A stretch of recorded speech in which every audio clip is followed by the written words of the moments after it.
Bonjour à tous, j'espère que vous allez bien. Nous sommes le 23 décembre 2022, peu importe l'année, puisque cette vidéo se veut intemporelle. Alors je suis assise plutôt de manière solennelle derrière mon bureau. Et c'est parce que j'ai besoin de mon ordinateur pour vous partager un texte qui est publié dans le groupe. Nous avons ce qu'on appelle dans Facebook, le groupe Facebook, des moteurs de conversation. Et vous échangez entre vous et on fait vraiment de belles rencontres aussi. Et notre très chère Inès, c'est Inès qui nous prépare les cafés quand on en a besoin. Des cafés virtuels, ça fait du bien aussi. On se fait des cafés virtuels, on se fait des coucous tous les jours. Le groupe n'a pas la même fonctionnalité que la chaîne YouTube Au-delà du spirituel. Ce n'est pas la même chose au niveau technologique, mais bon, on ne va pas être jaloux des uns des autres, puisque dès que je peux extraire des choses du groupe, je les partage sur la chaîne Au-delà du spirituel. Un très joli texte qu'Inès nous a partagé à propos des rois mages, parce que c'est bientôt l'arrivée de Jésus le prophète, le 25 décembre. C'est la légende et pourtant on dit quand même que Jésus le prophète aurait été du signe des poissons. Bon, on s'y perd un petit peu dans les dates. L'important c'est qu'on sache qu'il est vraiment existé et puis que nous en ayons conscience, surtout actuellement avec les mouvements vibratoires que nous traversons. Nous sommes chahutés, hein, nous sommes tous dans le même avion et tous sur la même planète. Heureusement, le voyage ici, sur cette belle terre, Gaïa, n'est pas définitif. Nous poursuivons notre voyage après. Alors, j'ai décidé de prendre quelques jours pour vous faire plein de vidéos de lecture. Et nous allons commencer cette aventure avec un texte sur les rois mages qu'Inès nous a partagé. C'est fabuleux d'avoir des personnes comme ça autour de soi parce que le groupe est vraiment très vivant. On n'est pas obligé de commenter, on voit très bien le nombre de vues. Impressionnant des fois pour certains posts. Alors, c'est parti pour la lecture. J'avais besoin de mon ordinateur parce que c'est lumineux et puis c'est écrit en gros. Je surveille en même temps mon téléphone parce que je suis en train de vous télécharger une petite vidéo. Alors Inès, il y a 3 jours, nous souhaite une belle journée avec une belle histoire. Lorsque les rois mages, ayant suivi l'étoile, arrivèrent pour rendre hommage à l'enfant Jésus, ils apportèrent l'or, l'encens et la myrrhe pure. Une vieille légende raconte que lorsqu'ils déposèrent leur trésor, l'enfant ne voulut pas sourire. Marie était très honorée par l'encens, qui brûlait comme elle l'avait vu brûler dans le temple de Jérusalem. Et les yeux pleins de larmes, elle cacha la myrrhe dans son sein. Cette myrrhe qui lui donna l'intuition que son petit garçon aurait besoin d'être embaumé trop tôt. Cette intuition ne l'a pas quitté. Cette myrrhe lui donna. Mais l'enfant ne tendit pas ses petites mains vers l'or éclatant. Et l'encens, la fumée, fit tousser ses petits poumons. Il se détourna des présents et embrassa les larmes dans les yeux de sa mère. Donc, on voit à travers ce texte que, vraisemblablement, l'histoire raconte que notre très sainte mère avait eu un pressentiment, une prémonition peut-être, un mauvais pressentiment. Les rois mages se levèrent et prirent congé, un peu dépités d'avoir fait tant d'efforts pour si peu de reconnaissance. Mais quand la tête et le cou de leurs dromadaires eurent disparu derrière les montagnes, quand le dernier tintement de leur harnais eut expiré sur la route de Jérusalem, alors parut le 4e roi mage. Il se prénommait Conan. Ce dernier venait de loin. Parti d'Armorique, en Gaule, il avait franchi les colonnes d'Hercule, rejoint Carthage, traversé plusieurs déserts, puis longé les pyramides d'Égypte, jusqu'à cette étable où la divine famille avait pu trouver refuge. Initié par ses druides aux arcanes de la magie, il avait lui aussi vu se lever la nouvelle étoile à l'est qui annonçait la venue de l'Esprit Saint sur terre. Alors, Conan, contre l'avis de ses druides, avait décidé de la suivre et d'aller rendre hommage à ce bébé qui devait changer le monde. Il apportait d'Armorique 3 cadeaux, 3 choses parmi les plus précieuses qu'il avait trouvées dans son royaume.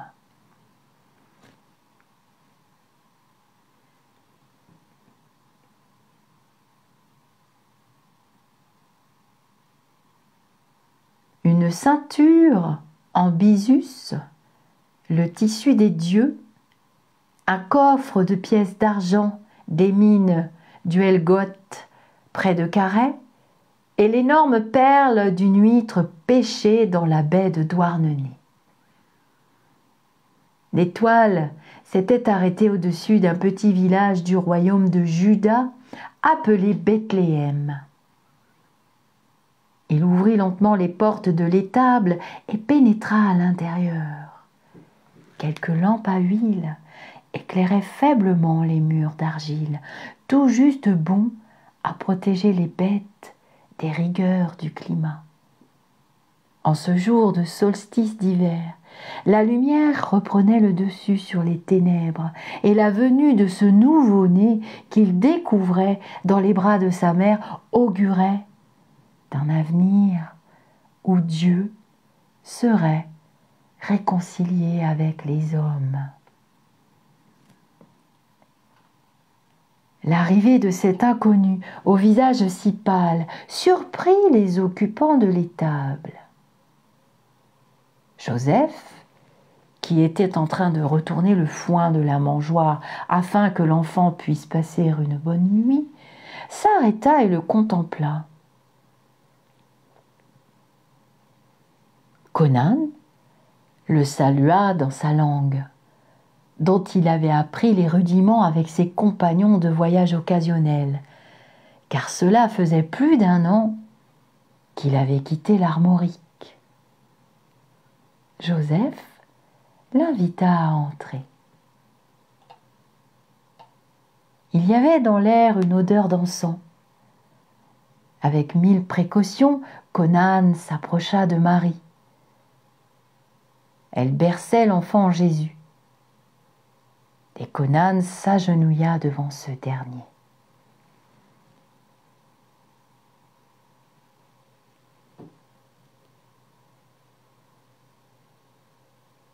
Il expliqua, avec quelques mots bafouillés et beaucoup de gestes, quels avaient été les cadeaux qu'il avait emmenés pour lui, mais il ne les avait plus.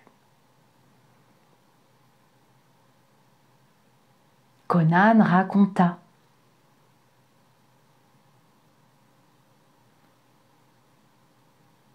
En m'arrêtant pour passer la nuit dans une auberge sur le bord du chemin, à l'entrée du pays,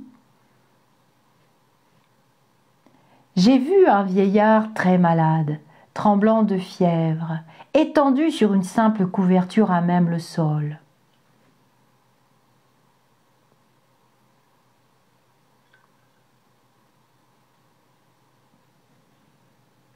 Tout le monde passait à côté de lui, sans y faire attention. Personne ne savait qui il était, personne ne voulait l'aider, puisqu'il n'avait pas d'argent. J'ai fait venir un médecin à qui j'ai donné mon coffre rempli des pièces de l'argent de Wellgott, afin qu'il lui prodigue les meilleurs soins possibles ou l'enterre décemment s'il venait à mourir.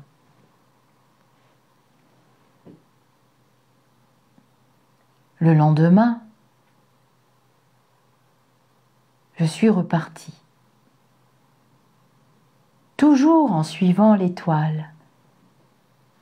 Je poussais mon cheval autant que possible, lorsque soudain j'entendis des cris venant d'un fourré.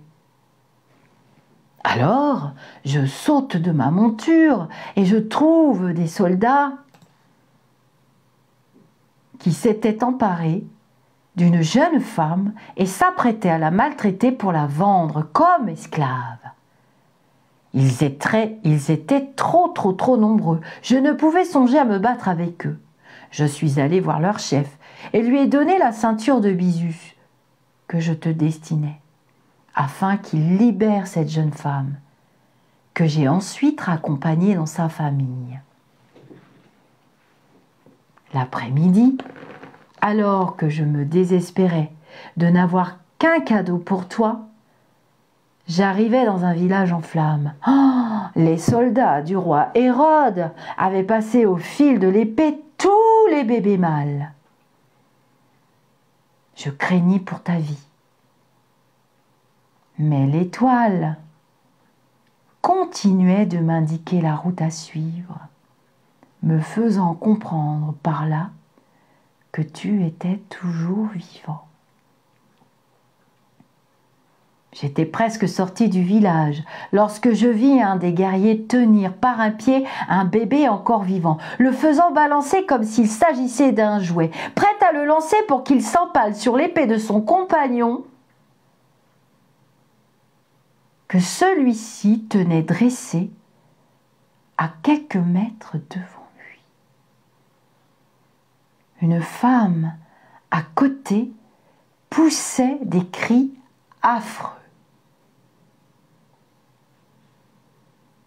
Alors, après avoir regardé la perle qu'il me restait, je suis allée voir le soldat et je lui ai donné la perle. J'ai tellement honte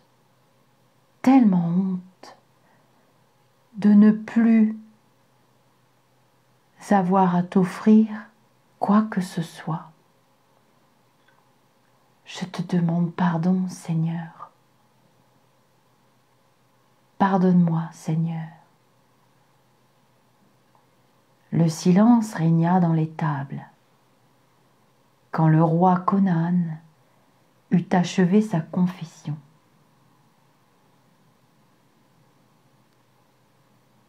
Pendant un instant,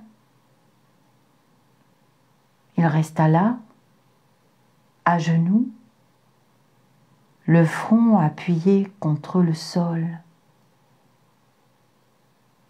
demandant pardon.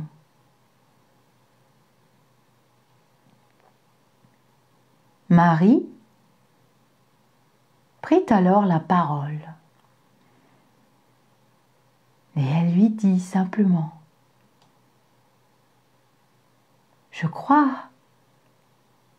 qu'il faut que vous vous approchiez. »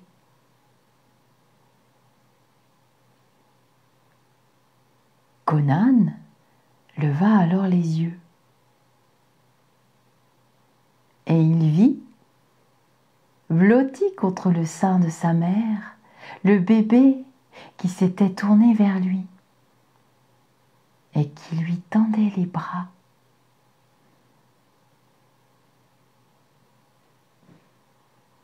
Marie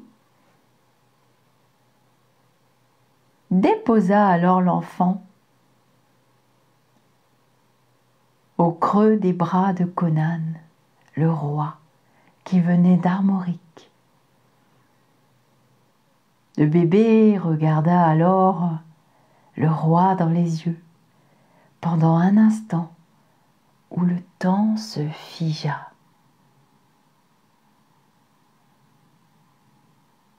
Puis, sa petite main saisit un doigt du vieux monarque et le serra comme si c'était la chose la plus précieuse au monde.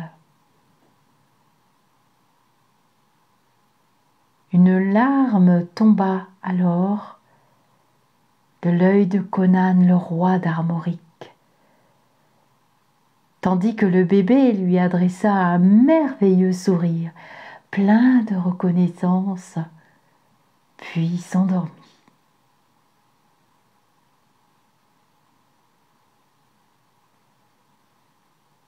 Quand vous vous réveillerez, hier ira de l'avant et demain sera aujourd'hui. D'ici là, passez une excellente nuit.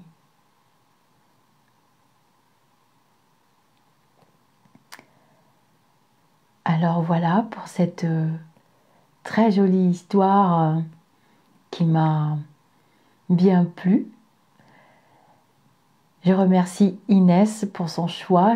Il n'y a pas de signature au texte. Je vous prie de ne pas m'en vouloir. Si vous connaissez la personne qui a écrit ce texte ou si vous savez d'où est issu ce texte, je le rajouterai à ce moment-là dans les commentaires. J'épinglerai votre commentaire. Inès illustre toujours ses textes avec de magnifiques photographies, peintures, dessins. Inès est une des premières abonnées au groupe. Elle n'était pas très en forme d'ailleurs quand elle est arrivée. Et on voit vraiment son évolution et son chemin spirituel. Et puis, j'ai choisi ce texte puisque c'est quand même un roi d'Armorique qui a été initié par les druides. Donc, Armorique, je vous ai déjà dit, c'est la Bretagne, c'est la terre natale de mes ancêtres du côté de mon papa, qui est parti bien trop tôt à mon goût. Et comme je vous le dis aussi dans une vidéo que je suis en train de vous poster, Noël est un passage difficile pour beaucoup d'entre nous. On va unir nos prières d'ailleurs, puisque nous avons tous, très certainement, un être cher qui ne sera pas là. Cependant, il suffit de se connecter à leurs valeurs spirituelles, à leurs valeurs, à leur entité, à qui ils étaient, de leur envoyer de l'amour et nous en enverrons à leur tour. J'ai perdu mon grand-père que j'adorais à Noël, 2 jours avant Noël. Et la même année, 5 semaines avant Noël, j'ai perdu mon papa. C'était en 1987. Et je me souviens que ma grand-mère avait voulu que nous fêtions Noël au moins pour tous les enfants, parce qu'il y avait beaucoup de petits-enfants. Et j'avais admiré son courage puisque elle perdait son compagnon de vie. Elle perdait son compagnon de vie. Et un gendre qu'elle avait beaucoup aimé. Voilà. Même si mes parents étaient séparés, ma grand-mère avait une très grande affection pour mon père, qui était quelqu'un de très très bien. C'est pour ça que Noël c'est un petit peu compliqué, parce que voilà, on doit célébrer la naissance de Jésus le prophète, c'est la date, c'est la date officielle. Et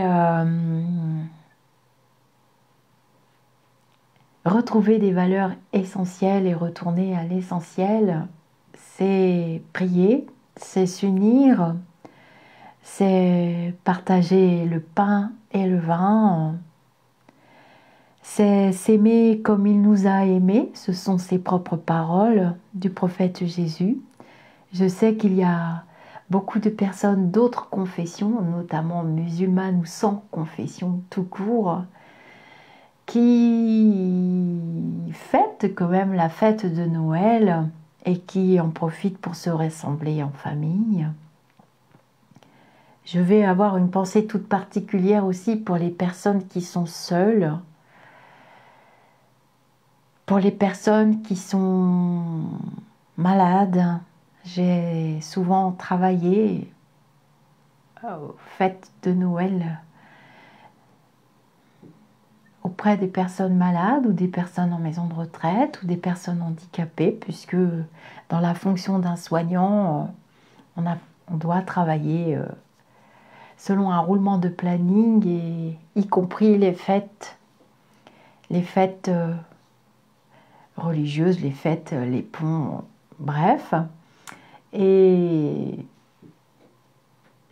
dans la tradition, si on peut dire la tradition, non, dans la fonction, quand on reste longtemps dans un établissement, on a soit Noël, soit jour de l'an. Et on peut échanger entre collègues, bien évidemment. J'ai eu la chance, au long de mon parcours, d'avoir des collègues qui m'offraient leur Noël pour que je puisse être avec mes enfants et ma famille à Noël. J'ai eu beaucoup de chance. C'est très étrange. D'ailleurs, j'ai quand même travaillé certains Noëls, mais pas particulièrement. Bon, j'ai travaillé les jours de l'an, ça c'est sûr. Mais pas particulièrement les Noëls, c'est très étrange d'ailleurs. Et actuellement, par synchronicité, on m'a offert un livre qui est le prénom de mon papa. Je regarde une nouvelle série télé que mon chéri m'a mis, c'est le prénom de mon papa. Je vis actuellement beaucoup de synchronicité et c'est le prénom de mon papa à chaque fois qu'il sort. J'ai le prénom Antoine aussi qui revient beaucoup et le prénom François qui revient beaucoup. Voilà, je vous laisse avec cette histoire qui m'a beaucoup plu et unissons nos prières pour cette veillée de Noël, nos prières, nos demandes est sous cette vidéo et dans vos commentaires, j'aimerais voir vos demandes. Alors je vais vous dire les miennes dans mes prières. Donc je vais penser à toutes les personnes qui n'ont rien, qui sont dans la rue, ou des personnes qui ont perdu des êtres chers qui ne sont pas là mais qui seront là quand même. Je vais penser à toutes les personnes qui travaillent aussi, puisque c'est samedi quand même, ça tombe un samedi, c'est fatigant. Et je vais penser à toutes les autres personnes aussi. Je vais demander que la guerre s'arrête, je vais le souhaiter. Nous allons unir nos prières ce week-end justement. Nous allons œuvrer et prier pour un monde plus serein, plus doux, plus ancré aussi et plus détaché de la matérialité. Je vous dis namasté et à très bientôt pour d'autres instants vidéo.